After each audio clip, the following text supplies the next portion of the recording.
Hi everyone, Tally and Farrell here from Board of It, and we also have Mr. Sven here with us today, and we're going to be reviewing Libertalia, Winds of Galecrest, which was kindly provided to us to review by the publisher Stonemaier Games. Winds of Galecrest is an updated version of the much beloved but sadly out of print Libertalia, which was first released in 2012. Now, we never played Libertalia, so we went into this with completely fresh eyes. Yep. So, in short, Libertalia, Winds of Galecrest is a pirate game for 1 to 6 players, where each day you're going to send one of your crew members to an island to gather treasure. But the twist is that every crew member in your deck is unique. They have a special ability and they have a specific number. And the way that these interact with the loot and other players means that by the time it's your turn to take the treasure, anything could have happened.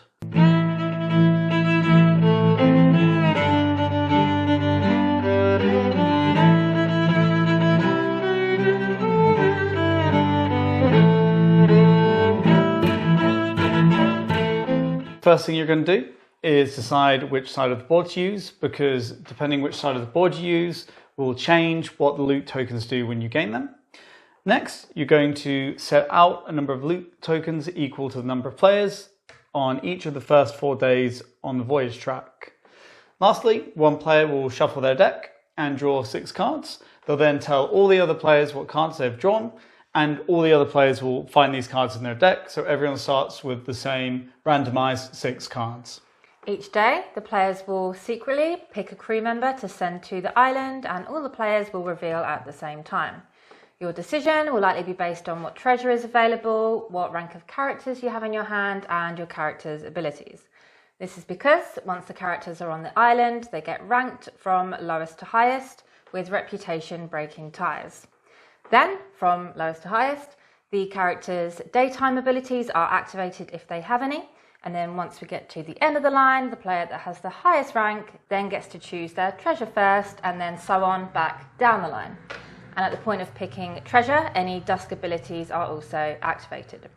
Any surviving crew members are then sent back to the ship, and then nighttime abilities will also be triggered. This then repeats 4 times, at which point any anchor abilities will then activate. Then each player records how much treasure they have in their treasure chest.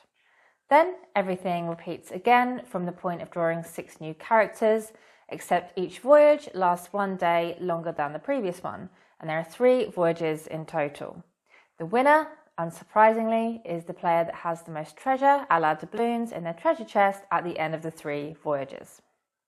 Jumping straight in, a few of the things that we really enjoyed about Libertalia are the amount of interactiveness and the mayhem the game provides while still having a low rules overhead.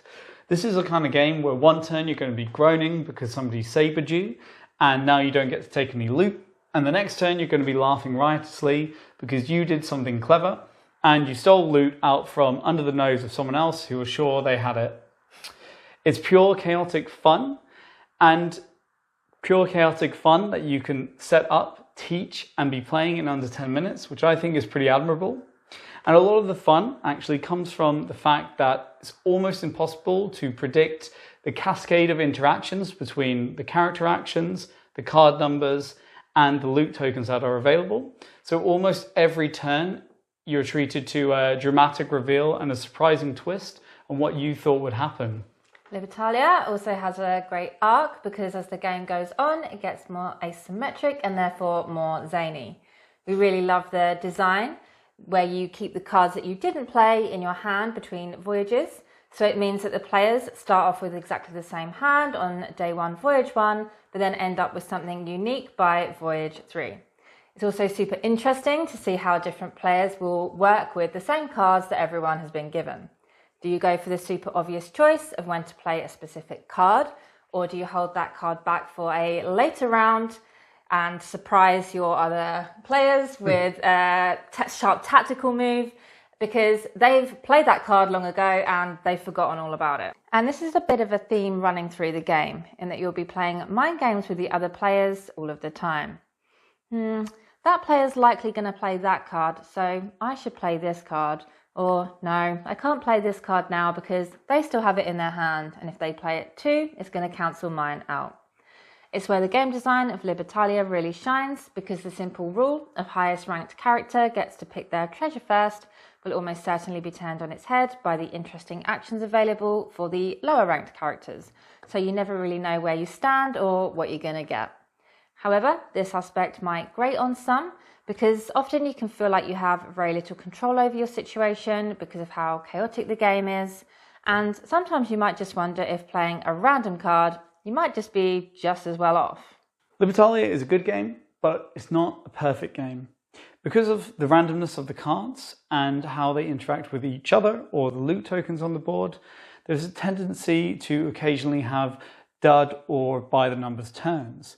What we mean by this is either it can be exceedingly obvious which cards to play when or which card to play first, or you'll have a handful of cards that just don't really do much at that current moment. They don't really help with what loot tokens are available or the game state. So you have a few turns where kind of nothing happens, which is obviously not very fun in a game as zany as this. However, this is a quick moving game. So although you do have these moments occasionally, they don't last forever. They move along quite quickly. Sometimes the game state will change and allow you to start playing them. And worst comes to worst, you'll soon be drawing 6 new characters to mess around with. Speaking of player count, we're really happy to report that it works really well at all player counts. It's actually really surprising how engaging it is at 2 players, considering what type of game it is. It turns a zany, almost party-esque style game into something that's actually quite a tight, tense, tactical, head-to-head battle. That said, our sweet spot is 4. This is because it captures the essence of what Libertalia is without overstaying its welcome, whereas we did find at 5 and 6 it tended to drag just a little bit. However, if you have a group that's super familiar with the game, this will of course fade away. So, what are the differences between the 2 versions? Essentially, if you own the original, there's really not much need to grab this updated version. It adds a new reputation track to break ties and 10 new crew members, but aside from that, it's basically just the same game with a new lick of paint and a few tweaks. Think of it as a remastering rather than a sequel, as the loot tokens and 30 original crew members are mostly here and pretty much do the exact same things. It's worth noting that the art in this version, though, has been a bit divisive. So the original was very pirate themed, so much so that it really looked like a board game adaptation of the Pirates of the Caribbean ride, whereas they've gone in a completely different direction here. It's very colourful and fantasy style, and all of the crew members are anthropomorphic animals for the most part. But what you can't fault is the quality of the components. You know, there's excellent card quality, excellent storage solution, and the Bakelite-esque tiles, loot tokens, they're a real joy to touch and to fight over. So, final thoughts. If you're in the market for a light-hearted, silly board game that also provides plenty of engagement and laughter, then you could do worse than Libertalia Winds of Galecrest. It's never going to be our favourite game of all time, but it's certainly going to be one that we pull out when we play with family or perhaps friends who aren't so into board games, and definitely on those beer and pretzels type of nights. And I feel like happy to admit that it's really grown on me the more we've played. I wasn't really convinced maybe the first time or 2 we played, but we've had some really stellar games of this. And it's just grown on me to kind of maybe fill that space of a warm-up game or a kind of late night closing down game. Yeah. What I will say is that if you have the original Libertalia, you probably don't need to get this unless you're some sort of completionist. So that was our review of Libertalia, Winds of Galecrest. We hope it was helpful. Feel free to ask us any questions, and it would mean a lot if you could subscribe. And us and the dogs will see you next time. Bye. Say goodbye. Thanks, Hanson.